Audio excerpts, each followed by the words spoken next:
Assalamualaikum warahmatullahi wabarakatuh. Bismillahirrahmanirrahim. Alhamdulillahi rabbil alamin. Wa bihi nasta'inu ala umurid dunya waddin.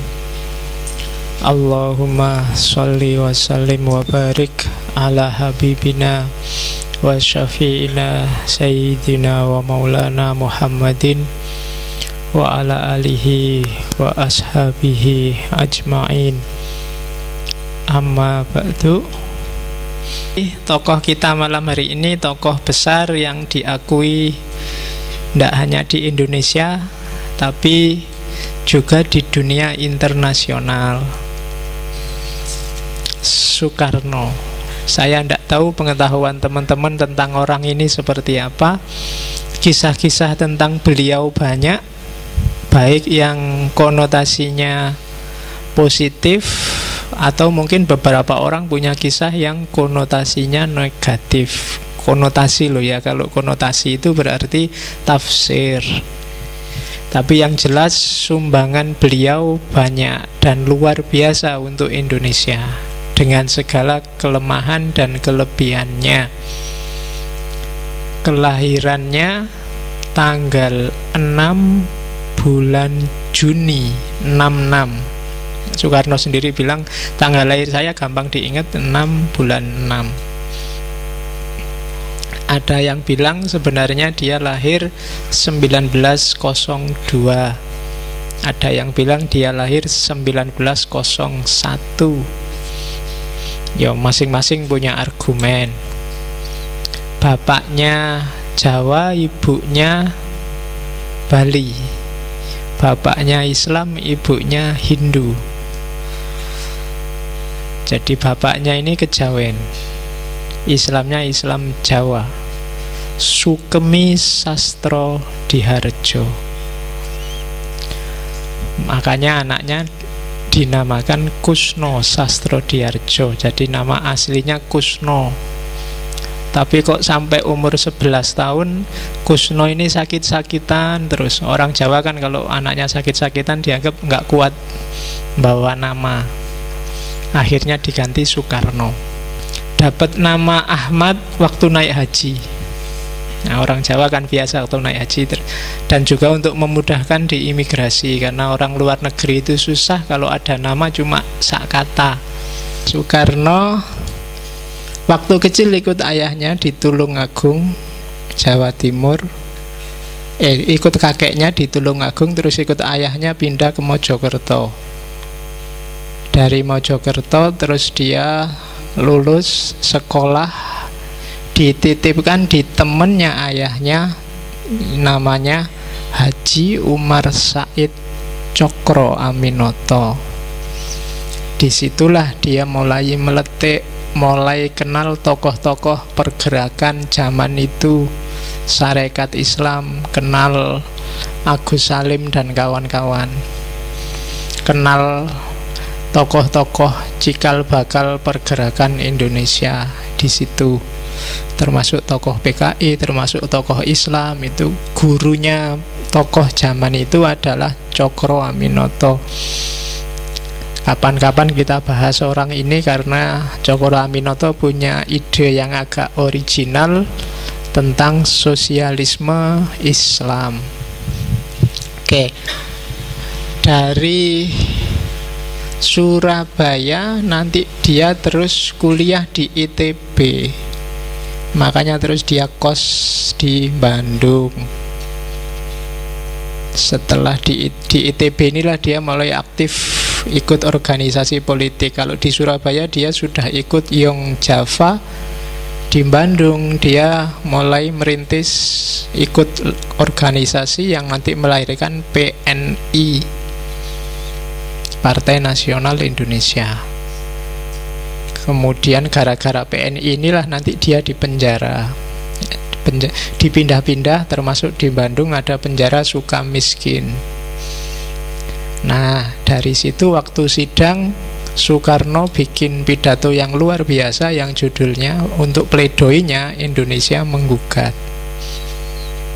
Setelah itu dia dipenjara, dibebaskan, dipenjara lagi, dibuang ke Flores. Kemudian dipindah ke Bengkulu sampai tahun 42. Kemudian ketika Jepang masuk dia dibebaskan. Jadi lama di penjara. Baru setelah itu dia ikut pergerakan-pergerakan, termasuk beberapa lembaga yang dibentuk oleh Jepang untuk persiapan kemerdekaan, termasuk BPUPKI dan PPKI. Dan kalian nggak perlu tak ceritain, mesti sudah ngerti sampai puncaknya 17 Agustus 45. Di situ dia jadi presiden. 3 bulan kemudian 10 November geger di Surabaya. Terus banyak kasus sampai kemudian ibu kota pindah ke Jogja, semacam-macam, kalian pasti sudah ngerti yang gitu-gitu. Sampai tahun 65 dia geger-gegeran gara-gara konflik dengan Partai Komunis di Indonesia. Dan ceritanya sudah kalian lihat di film-film, nggak perlu saya detailkan. Soekarno dikenal luar biasa, tidak hanya di dunia politik, sebagai manusia dia juga luar biasa. Menikah sampai 9 kali, anaknya 10, menikah 9, anaknya 10. Itu berarti sulungnya lebih dari 1. Terus apalagi ya, istrinya 10 itu waktu dia di Surabaya, anaknya Cokro Aminoto ditaksir dinikahi. Waktu kos di Bandung, ibu kosnya ditaksir. Ya, lo kan terus dinikahi juga. Terus pokoknya dia terkenal karena memang wajahnya agak ganteng, orangnya juga ngomongnya enak dan pinter. Sudah ganteng, pinter, modalnya besar, uangnya banyak, mesti banyak yang suka. Terus jadi itu selama dia jadi presiden, banyak sekali dia dicoba untuk dibunuh. Ya biasa, orang besar itu kan memang banyak yang tidak suka, banyak yang ngincer, banyak yang tabrakan kepentingan. Kalau catatan pengawalnya dan banyak diakui orang, ya sekitar 7 kali dia coba dibunuh. Tapi katanya Megawati yang anaknya ya bisa sampai 23 kali percobaan pembunuhan untuk Soekarno. Meskipun nanti kemudian ya dia kalah oleh penyakit. Jadi sebelum PKI memberontak bulan Oktober itu, sejak Agustus Soekarno ini sudah mulai sakit. Ginjalnya agak tidak beres. Dan itu sakit ini berlanjut sampai 5 tahun dan akhirnya beliau meninggal tahun 70. Jadi 5 tahun. Jadi memang sejak awal sudah sakit. Berarti umurnya lahir tahun 1901, meninggal tahun 70, sekitar 69. Kalau 62 berarti sekitar 68. Jadi itu Soekarno. Malam ini kita nggak akan sibuk dengan perjuangannya Soekarno, kisah-kisah revolusionernya. Kita akan menjelajahi konsepnya yang lumayan genuine, Marhainisme. Jadi Marhainisme ini dasar kehidupan kita sebagai bangsa Indonesia hari ini. Kalian kan ngerti Marhainisme itu hanya pada ujungnya, yaitu Pancasila. Tapi sebelum ada Pancasila, sebelum lahir dasar negara termasuk Undang-Undang Dasar 45, di balik itu ada ideologi yang dibangun pelan-pelan oleh Soekarno, namanya Marhainisme. Meskipun banyak orang awalnya mengkritik mungkin sampai hari ini, tapi diakui atau tidak, hari ini orang Indonesia sepakat menggunakan Pancasila. Dan Pancasila itu awal konseptornya ya Soekarno. Dan Soekarno itu punya visi, punya ideologi namanya Marhainisme. Jadi harusnya kalian orang-orang Indonesia ngerti apa itu Marhainisme. biar lebih mudah untuk memahami kemana sih sebenarnya Pancasila itu mau bergerak. Ya, pelan-pelan. Jadi hari ini kita belajar Soekarno Muda, karena Soekarno itu ada Soekarno Muda, Soekarno Tua. Soekarno Muda itu pemikir, Soekarno Tua itu politikus. Meskipun nanti di beberapa konsep dia terjebak oleh idealismenya sendiri, sehingga beberapa kali dia blunder secara politik. Yang jelas ngomong Soekarno, jangan lupa 4 karakter pemikirannya Soekarno yang sangat kuat. Yang pertama, kesatuan. Jadi Soekarno ini sangat mendewakan bahwa kita harus bersatu. Jangan sampai ada pecah-pecah, jangan sampai ada kelas-kelas yang saling tabrakan. Apapun yang terjadi, seperti apapun kesusahan kita, jangan pecah.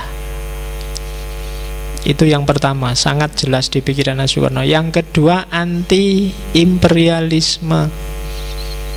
Jangan sampai ada penjajah dan penjajahan, dan jangan mau dijajah. Itu visi. Jangan mau dijajah berarti Indonesia harus merdeka. Jangan sampai ada penjajahan, berarti harus peduli dengan kapanpun dan dimanapun kalau ada fenomena penjajahan, baik penjajahan secara fisik, psikis, ekonomi, budaya, dan macam-macam. Itu ciri kedua dari Soekarno. Ciri yang ketiga, sosialisme. Sosialisme itu berarti keberpihakannya tidak pada elit, keberpihakannya tidak pada penguasa, tapi pada rakyat. Kesejahteraan bareng-bareng.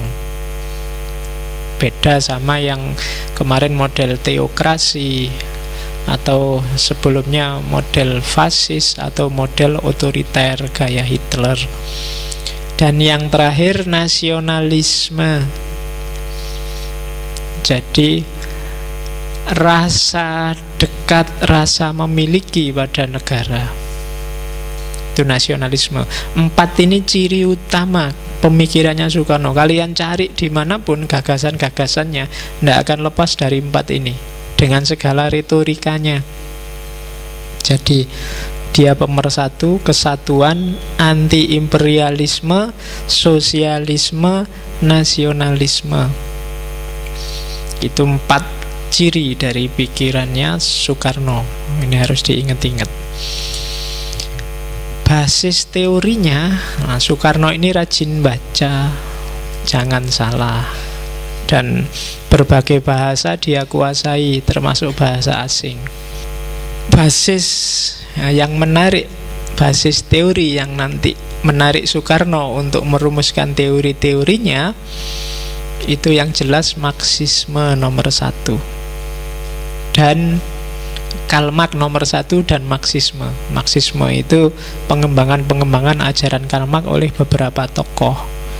Yang saya tahu, Karl Kautsky yang kedua dari Jerman, dan Bakunin dari Rusia.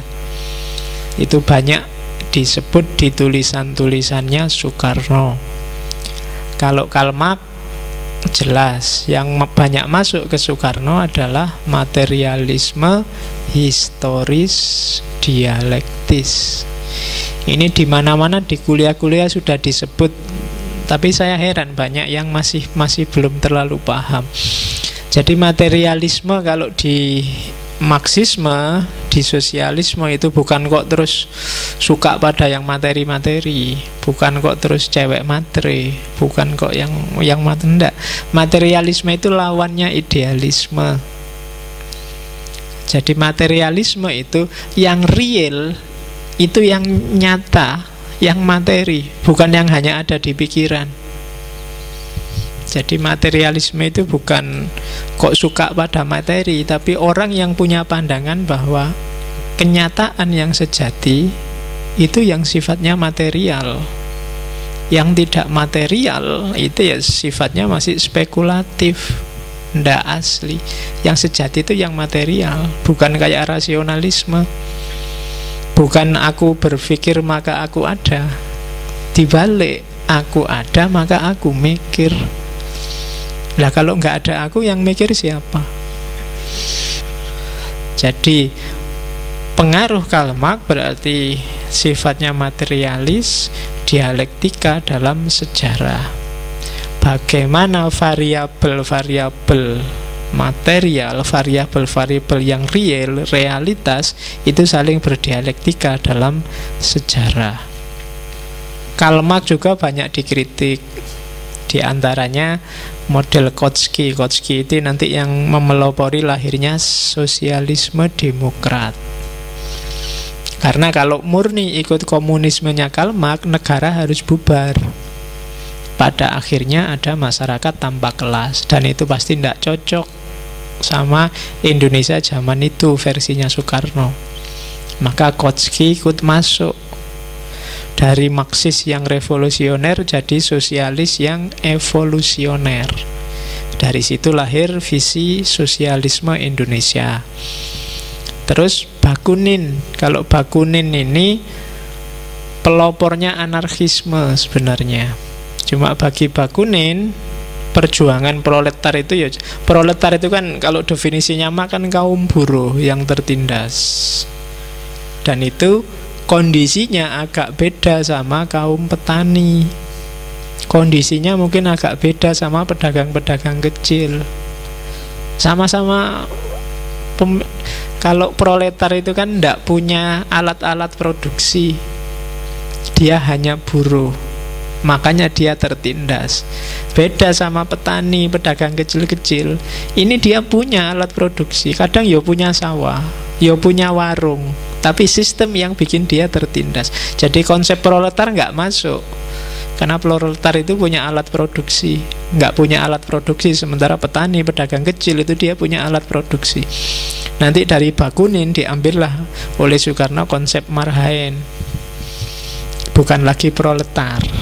Jadi bukan lagi buruh. Yang masih buruh yo yang punya majikan, terus dia tidak punya apa-apa, hanya nunggu gaji, kayak pegawai negeri. Pegawai negeri itu proletar. Loh iya kan? Tidak punya andalan apa-apa, hidupnya mengandalkan digaji. Alat-alat produksi dia nggak pegang. Sementara kalau petani, kalau pedagang itu kan dia pegang alat produksi, tapi sistem distribusi yang tidak rata bikin dia sengsara. Nah, problemnya di situ. Dari situ nanti Soekarno meramu konsep khas yang namanya marhainisme. Oke. Kenapa Soekarno ngambil sosialisme, ngambil Marxisme, bukan yang lain? Dan hampir semua tokoh pergerakan zaman itu coraknya sosialis, kecuali yang beberapa agama. Hatta punya sosialisme juga, bahkan dia punya konsep ekonomi sosialis. Nanti Sultan Syahrir punya sosialisme kerakyatan, dan lain-lain, termasuk Soekarno yang punya marhainisme. Jarang yang suka dengan demokrasi yang liberal. Katanya Soekarno, demokrasi liberal, ketika warga dibebaskan suka-suka kamu mau apa, mau ngomong apa, kalau untuk konteks Indonesia jatuhnya akan tidak adil. Itulah nanti yang bikin orang kaya jadi semakin kaya. Yang bikin modalnya lebih besar, dialah yang jadi gubernur, dialah yang jadi, kenapa ya? Karena dia yang bisa punya media, bisa membiayai propaganda-propaganda. Yang tidak punya uang tidak bisa. Jadi justru kebebasan mutlak model demokrasi yang liberal, terserah kamu mau ngomong apa, terserah aspirasimu apa, kamu mau ngapain terserah. Itu versinya Soekarno malah ngerusak. Sistem itulah yang bikin orang kaya semakin kaya, yang miskin semakin miskin. Yang kaya punya fasilitas terus, dia dapat fasilitas terus, enak. yang duitnya banyak, istrinya cantik, anaknya terjamin cerdas, sekolahnya karena unggulan terus, nanti cucunya juga terjamin lagi, semakin besar perusahaannya, nanti perusahaan yang kecil-kecil milik orang kampung dibeli, kemudian ya habis sudah, yang kaya ya semakin kaya, miskin semakin miskin. Oke, jadi katanya Soekarno, ndak, jangan demokrasi yang liberal deh, nanti malah menyusahkan. Setiap orang kapasitasnya beda-beda, nggak sama. Oke, dari situ maka dia mencetuskan Marhainisme. Marhain itu aslinya nama orang.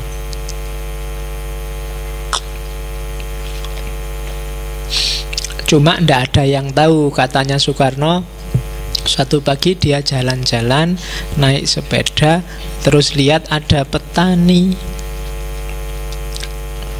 lagi mencangkul. Kelihatannya hidupnya susah.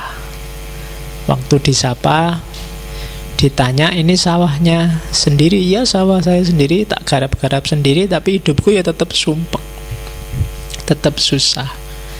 Dari situ muncul inspirasi Marhainisme, karena ada yang ketika terakhir dia tanya namanya siapa, jawabannya Marhain. Jadi Marhain itu nama tani. Ada yang bilang cerita ini nyata, ada yang bilang fiktif, ada yang bilang ini bukan Marhain, namanya Ain. Bukan Ain Takmir loh yo. Cuma karena itu di Bandung, Sunda, maka nama itu kan panggilannya Mang, jadi Mang Ain. Tuh Ain itu, jadi Mang Ain itu terus jadinya Marhain. Ada peneliti barat yang anggap enggak, itu sebenarnya cerita fiktif. Marhain itu singkatan dari Mark, ya kan? Kemudian Engels. Jadi Karl Marx dan Engels. Sebenarnya itu ajaran Marxisme versi Soekarno, tapi ya monggo lah, nama ndak penting, yang penting isinya. Ini salah satu variasi khusus dari sosialisme. Kemarin kan kita belajar sosialisme, dan di antara yang beda adalah yang tadi. Jadi seorang Marhain itu beda dengan seorang proletar versinya Marx. Kalau Marx, proletar itu ya buruh yang ndak ngerti apa-apa, ndak punya apa-apa, ngertinya cuma kerja pada majikannya, kemudian dibayar. Majikannya semakin kaya, dia semakin susah. Semakin bagus produksi, majikannya semakin kaya, tapi dia semakin susah karena harganya naik. Dia yang bikin malah nggak bisa beli.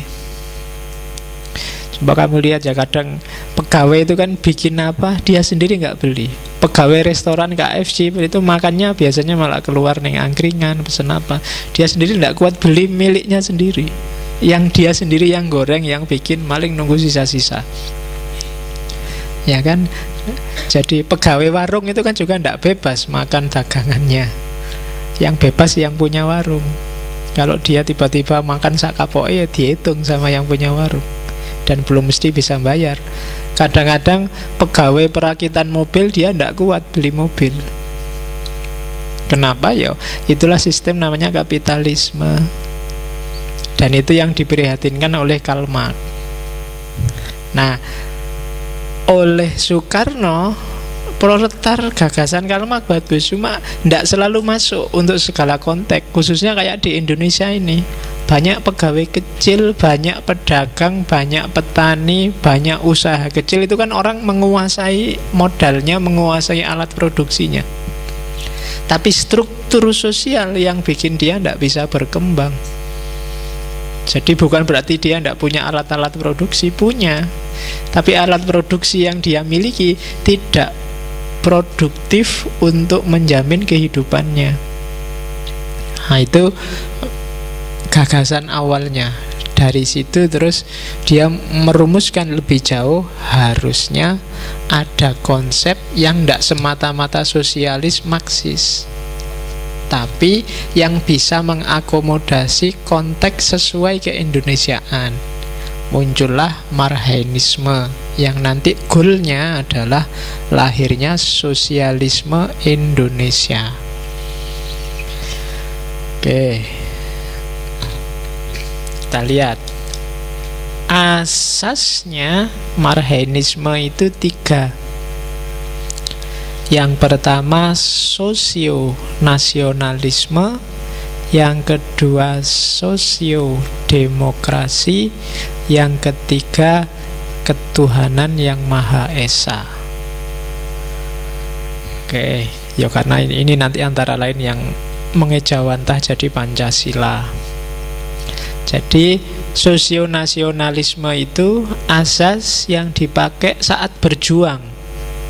Jadi waktu revolusi, perang, merebut kemerdekaan itu sosionasionalisme. Setelah merdeka punya negara, sosiodemokrasi. Dan kapanpun dan dimanapun harus ketuhanan yang Maha Esa. Karena orang Indonesia itu pasti religius, katanya Soekarno. Pasti beragama. Oke, sosionasionalisme itu maksudnya apa? Bahwa setiap warga negara, setiap masyarakat harus punya kesadaran sebagai bangsa yang mandiri dan merdeka. Itu sosionasionalisme. Jadi basisnya adalah masyarakat dan negara, masyarakat dan bangsa. Itu sosionasionalisme. Jadi hidup sebagai masyarakat dan hidup dengan cara sadar sebagai bangsa. Terus itu di era perjuangan. Jadi perjuangan dilakukan untuk menyadarkan masyarakat tentang identitas kebangsaannya. Kamu harus sadar loh, kamu itu orang Indonesia. Itu pertama-tama. Kalau nggak ada ini, Indonesia nggak akan wujud. Jadi versinya Soekarno, pertama-tama kesadaran nation, kesadaran kebangsaan harus muncul di tengah masyarakat. Terus ya, dan juga berarti sadar juga setiap orang, bangsa-bangsa yang lain juga punya kesadaran yang sama.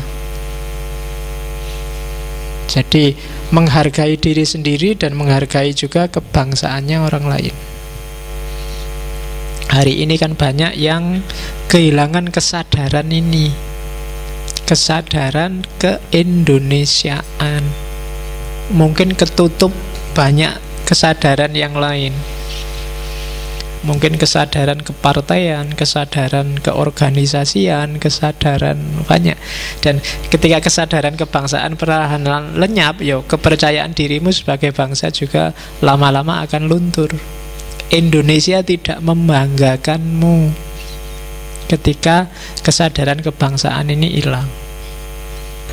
Nah, kalau Soekarno, nation, kesadaran kebangsaanmu harus dibangun.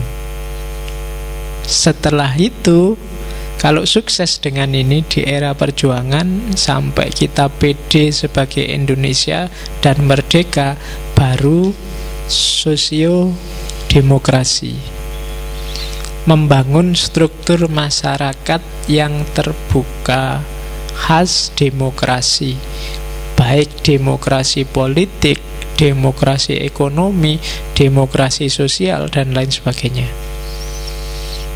Jadi setelah sosionasionalisme, ya sosiodemokrasi, kebebasan berekspresi, kebebasan menyatakan pendapat. Itu fase kedua. Jangan dulu ngomong kebebasan kalau belum merdeka sebagai bangsa. Jangan dulu ngomong silahkan melakukan apa aja kalau kita sendiri hakikatnya masih dijajah. Ya kan? Silahkan beli mobil merek apa aja boleh, padahal yo adanya hanya merek itu aja. Itu kan nggak usah ngomong dulu, bebas. Onone mong kuwi. Bebas itu kan ada banyak pilihan, kemudian kita milih salah satu. Kalau pilihannya hanya itu dan kita hanya disediain itu, berarti ya belum bebas. Kita masih diatur oleh yang menyediakan. Oke, dan yang terakhir ketuhanan yang Maha Esa. Jadi, apapun yang dilakukan, apapun yang dikerjakan dalam konteks kehidupan bernegara, jangan lupa basisnya adalah, jiwanya adalah jiwa ketuhanan. Jadi orientasinya nggak sekedar horizontal tapi juga vertikal, ke atas. Itu khasnya Indonesia katanya Bung Karno. Nasionalis, demokrat, tapi juga religius. Tidak boleh nasionalis saja. Kalau nasionalis saja jatuhnya nanti fasis, totaliter kayak Hitler.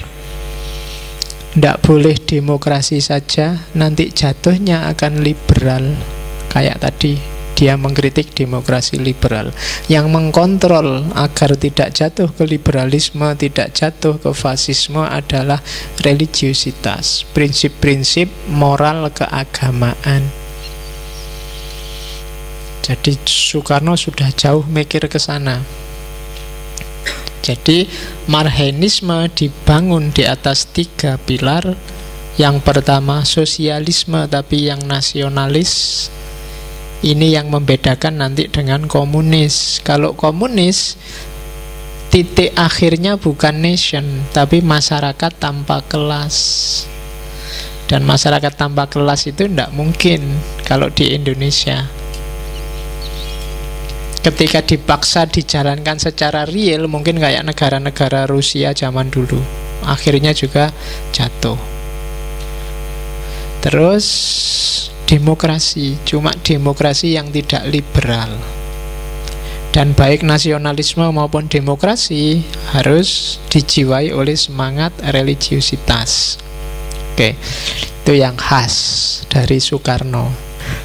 Terus gerakannya sekarang, tadi kan konsepnya. Konsepnya kalau tahapnya, kalau Soekarno ada 3. Yang pertama tahap nasional demokratis, yang kedua tahap sosialisme Indonesia, dan yang ketiga tahap masyarakat dunia baru. Ada yang hilang, ini modifikasi juga dari Marxisme, dari tahapannya Marxis.